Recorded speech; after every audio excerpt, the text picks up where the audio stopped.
I don't know if this is going to work, but I'm going to try it. I'm using the back camera instead of the selfie camera, which is what I usually record on. I don't know if I'm in frame, but here goes.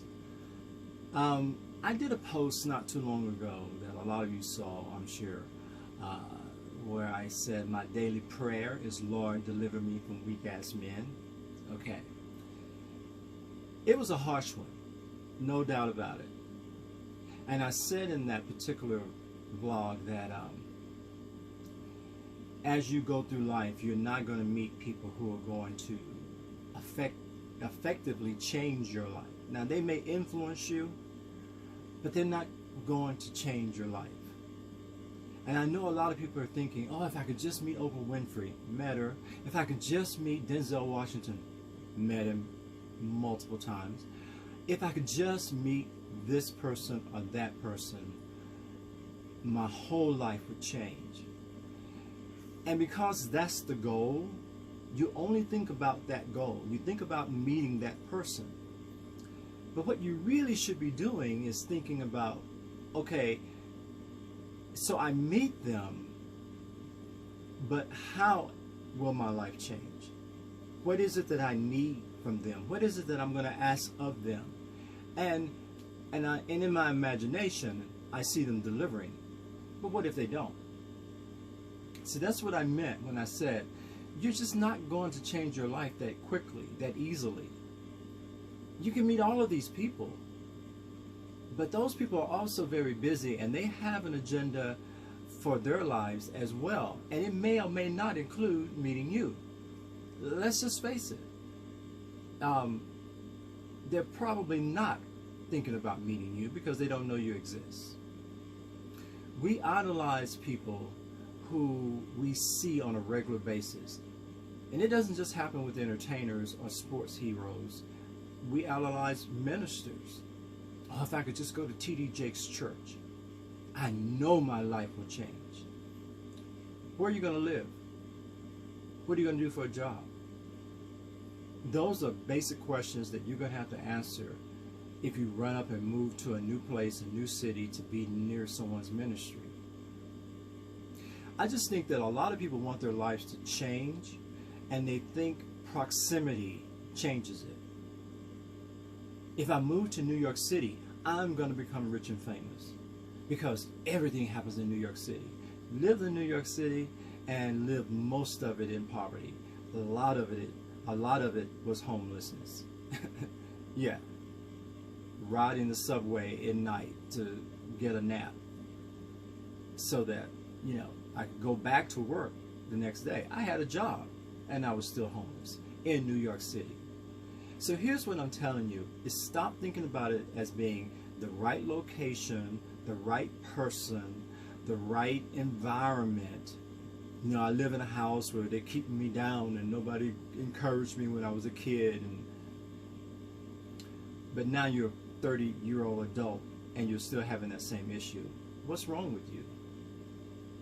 I really think the pursuit of success or the pursuit of not wanting to feel pain in pursuing success keeps a lot of people stuck.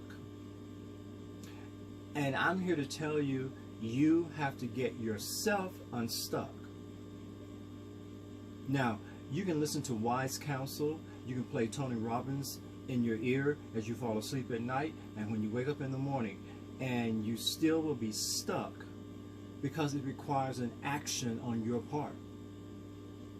And people don't want to tell you that.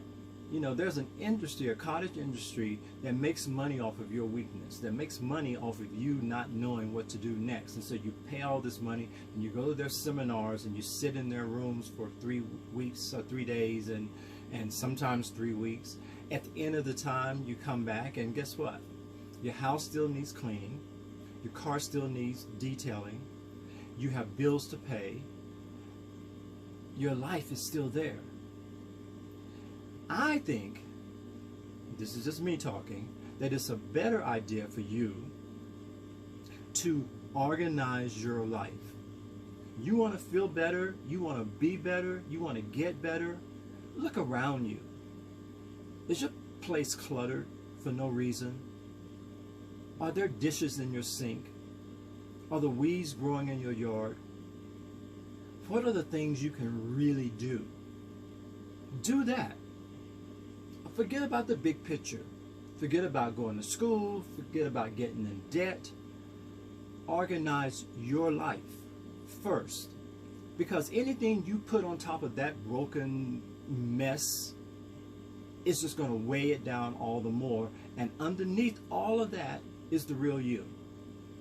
No, you're not the you that you're projecting to everyone out here. You're not that you.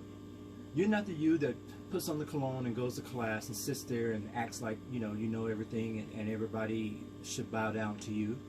You're the you who, when you get back home and you walk through that door and you see your real life right in front of you. Now, I have never in my lifetime left my house without my bed being made. But that didn't start as an adult. That was me as a little kid. I would miss the bus, still making my bed.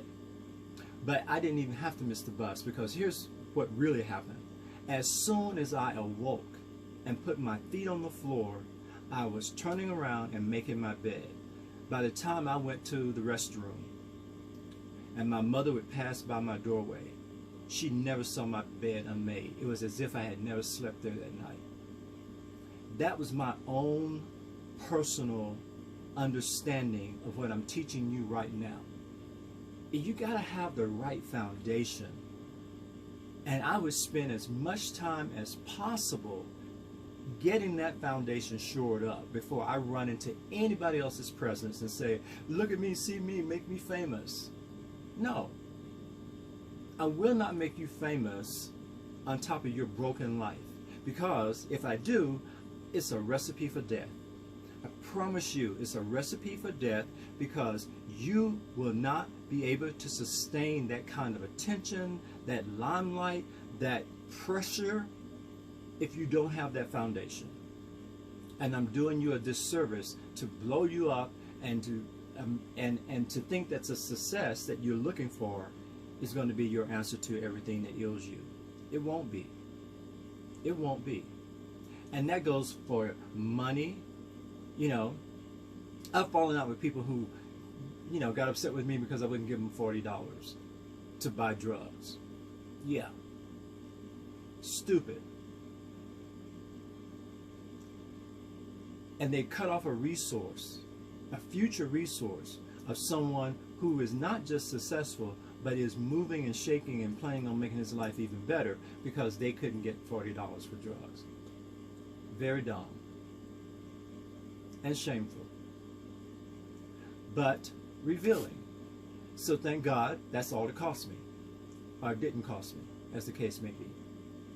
At the end of the day, I'm here to tell you, you're holding on to a lot of stuff that isn't resolved, and is not resolved because the people haven't apologized. It's not resolved because you haven't had a chance to resolve it. It is your badge of honor to carry this weight, to look to everyone else like a victim, so that you can solicit more response and more help and more resources. You're going to take that victimhood right into the presence of these people that you say you want to meet. And you think they're going to respond to that. They're not going to. As a matter of fact, they're going to try to get as far away from you as possible, because their life isn't about that. They are used to people who come to their presence that says, hey, man, I'm starring in this short film I just wrote and I would like for you to come see it. You got their attention now. Hey, here's a novel that I spent 6 years writing. Would you please, if you have time, read it? I have something tangible in my hand. You come to the presence of people that you think you have something in common with something to offer them. You can't always walk into people's presence expecting to receive. Always receiving and never giving. So in that prayer of Lord, deliver me from weak ass men, Lord, deliver me from becoming a weak ass man, is the one I really pray. Because we all want a shortcut. at some time in our lives to the place that we know we're designed to be in. But there is no shortcut. There just isn't. And you don't want it. So pray that away from you today. Ask for the next right step. Organize your life. Get your foundation as sturdy and solid as it can possibly be. And then watch what happens. Because everything that comes into your life after that remains. And you can build on that. I'm Brother Douglas in Albuquerque, New Mexico.